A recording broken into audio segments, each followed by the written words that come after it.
Can we harness this girl up and for the first time put a noisy Tyre behind her, take her out on the road and hope that she doesn't split the dummy? Let's go see.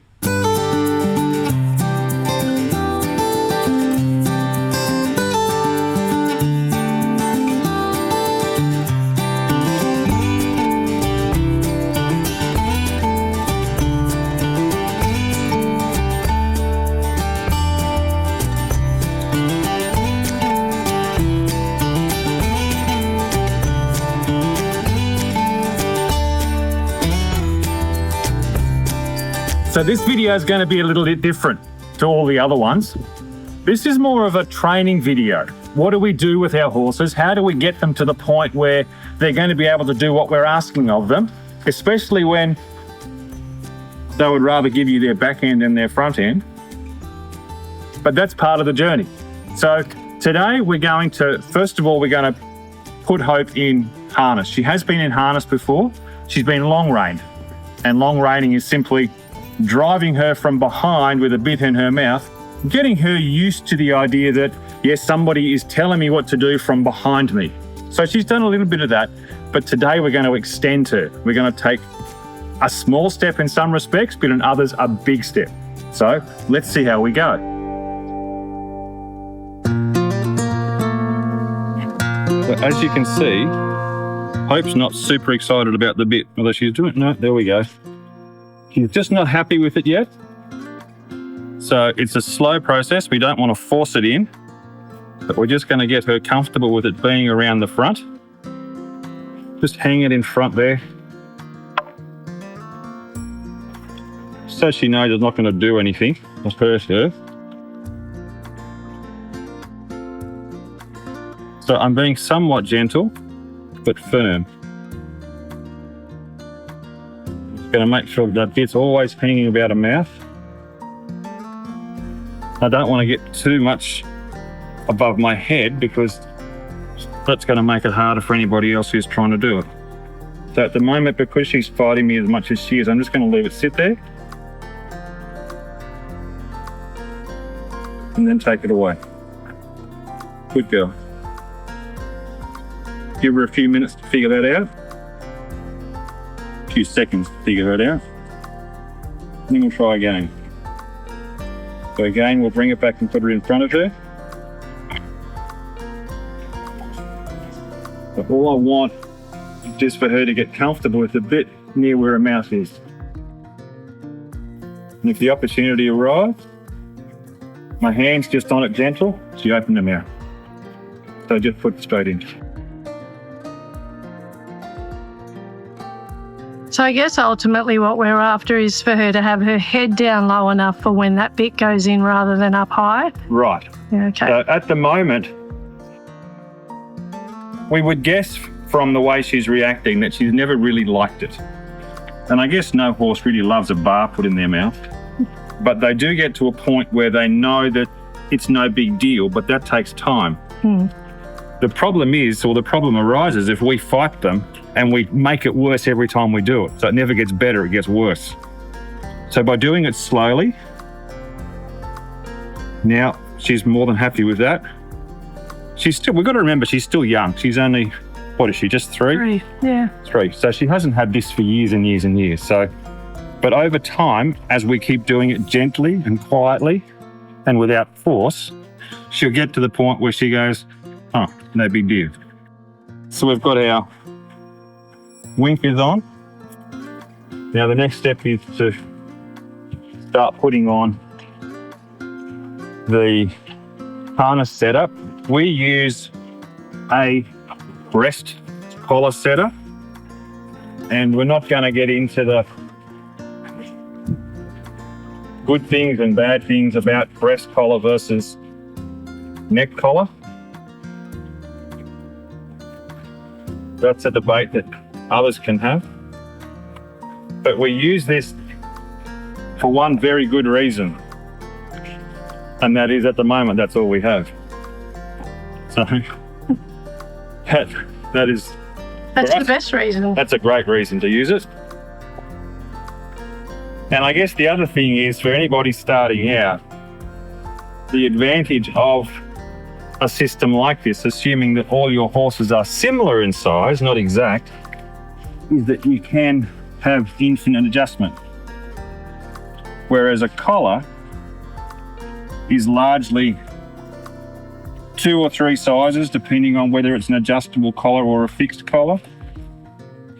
So sometimes if you've got horses that are variable in size, that it does mean that you have to have multiple collars. But as a one-off, this works just fine, and especially in our situation for today, they're not pulling any weight. Next step is the actual breast collar itself.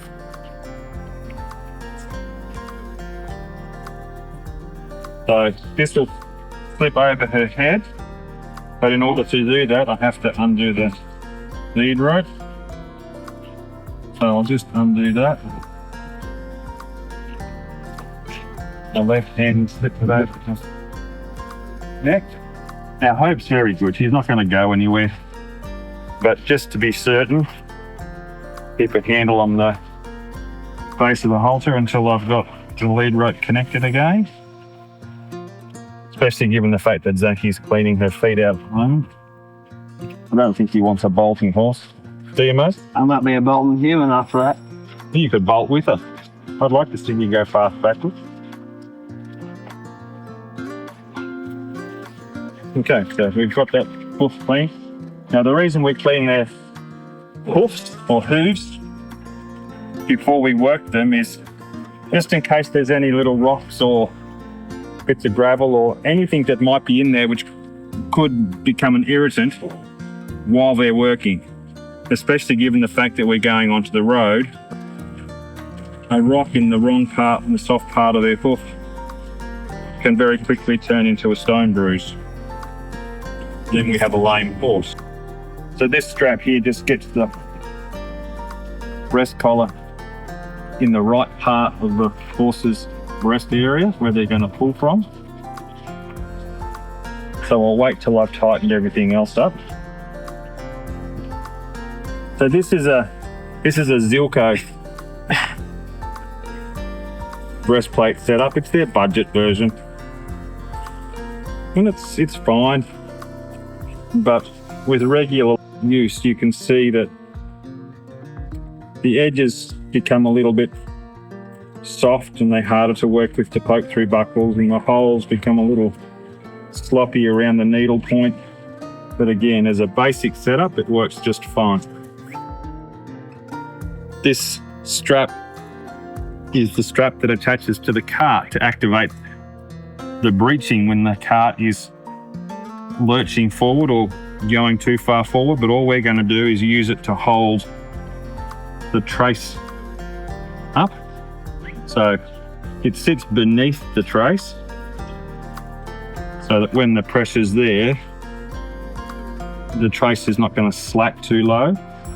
But by having it there, it's going to keep the breeching forward rather than having it slip behind. But the truth is, in this situation, we actually don't need any breeching because it's not going to do anything. The tyre's never going to run forward of its own accord. So the breeching for this situation is merely there just to have the horse used to something behind their legs.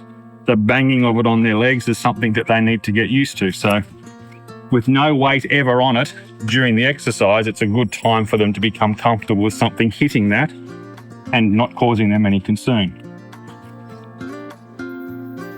So that's just sitting a bit low, so we'll have to pull that up a little bit. So we can adjust that buckle to the top here. We don't want it too high because we don't want it strangling them. We want it on this nice fleshy part of their breast area, and that's where they're going to pull. So you can see that in a breast collar setup, the pull point is right through the front here. But in a traditional collar setup, that pull point is transferred to the whole neck area. So physically or logically, it would make more sense that a collar can cope with more weight simply because the weight is distributed over a much wider area. But again, when we're running a Tyre, this is fine. For our normal setup, we will use, for what it's worth, we will use collar and hames. And then finally, we just do a double check to make sure that everything's tied up. No loose ends, and you haven't forgot anything, especially when you're yapping on the phone or yapping to somebody around or somebody filming it. She's been very good. Good girl. Our communication lines, our reins.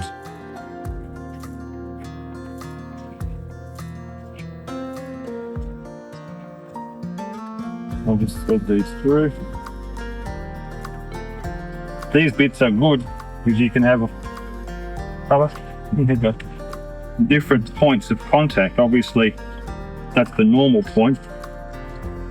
But if you see these points here, there's just a slot there and a slot there. Put your head up. You're okay. So you can imagine with the bit up here, if I put the rein in there, it's going to give a much bigger pivot. So a horse that's very hard on their mouth may need something like that, otherwise a little bit here is not going to be enough to activate the mechanism inside of pressuring their mouth to do the action that you're requiring. So, but she's a lovely soft mouth. So I can just put it on this main ring and that's just fine. So we've just,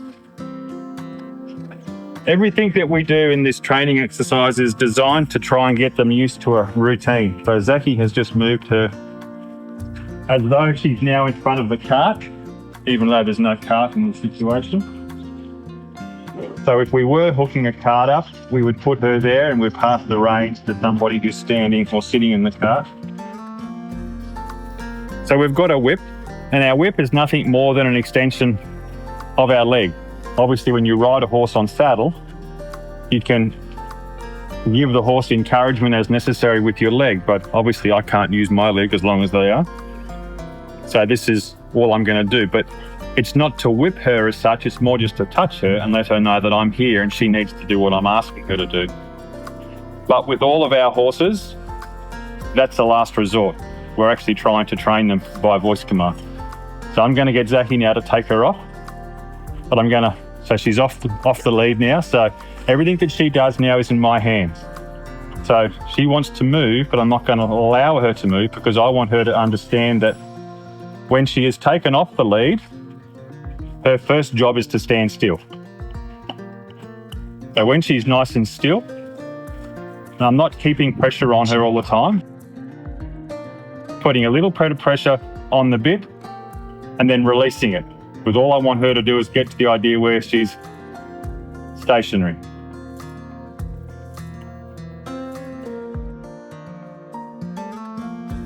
So when she's settled, I'll walk her forward. Whoa, standing. Hope, walk on. Good girl, walk on. Walk on. Good girl. Good girl. Get up. Good girl.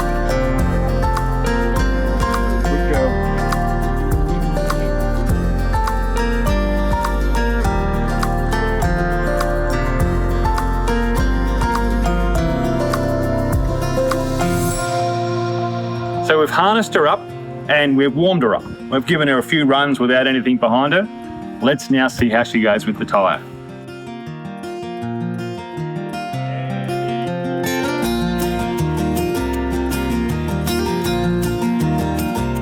You can see that Hope is very uncertain of the Tyre setup, let alone any noise it may make, or the fact that it will be always immediately behind her. So, as always, we want to ease her into any new activity.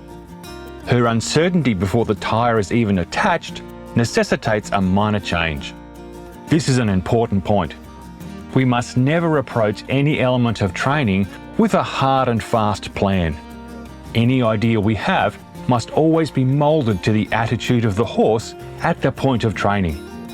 Therefore, in order to lighten Hope's mental workload, Zachy will pull the Tyre beside her. This will allow Hope to realise the Tyre is not about to gobble her up and that the noise it makes is not a scary monster. Now we've put the tyre on. Watch how she reacts.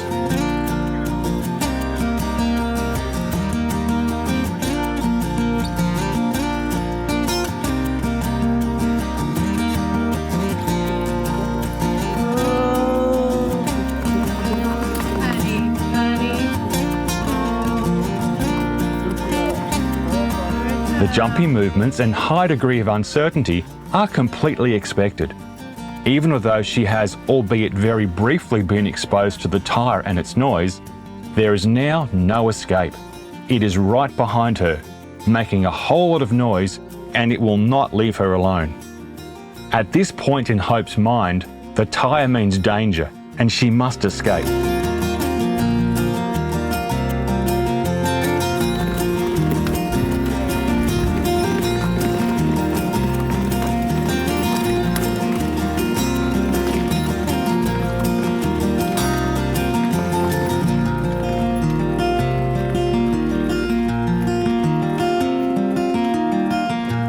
At the moment, I think the biggest issue was the shadows. I think they became a bit scary sometimes, but other than that, I'm very, very pleased. I think she did very, very well. She was listening, and I think the key right at the beginning was just to keep talking her through it. She knows that we're here if I'm saying something, and it was that verbal reassurance, even though she really doesn't have any clue what the words mean.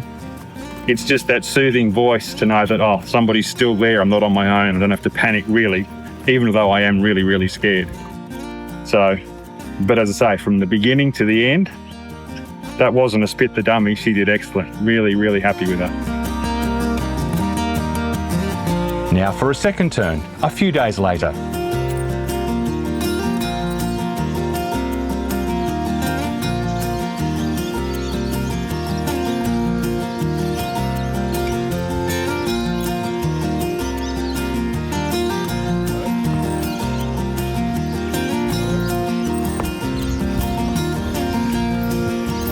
Okay, baby. Okay.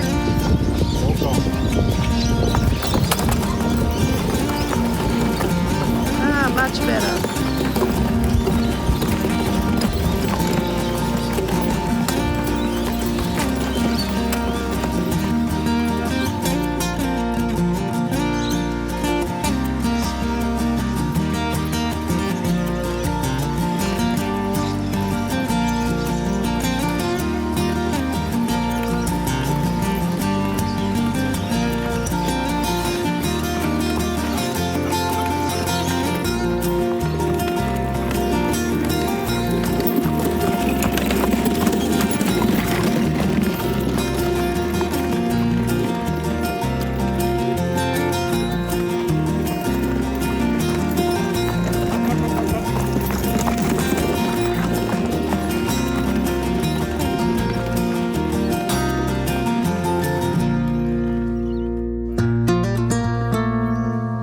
Now for the third time, a few days further on.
Well, I think we did pretty well. Very well. I think we got the result we were looking for. So if you considered each of the 3 times that we went out, each time she got a little bit better. First time, a little edgy, bit jumpy. Second time, yeah, I know what I'm doing, but it's still a bit scary. Third time, we're starting to get into a rhythm. And that's exactly what we're looking for. It may appear like it's a small step from the paddock to the road, no tyre to a tyre, but in actual fact, it's a pretty significant step forward. So the name of the game for us now is more of the same, more of the same. So what we're looking for is just small improvements on a regular basis. Consistency, doing the same thing over and over again. And yes, we're going to get a different result. We're going to get a horse that's happy to do what we're asking them to do, which is exactly what we're looking for.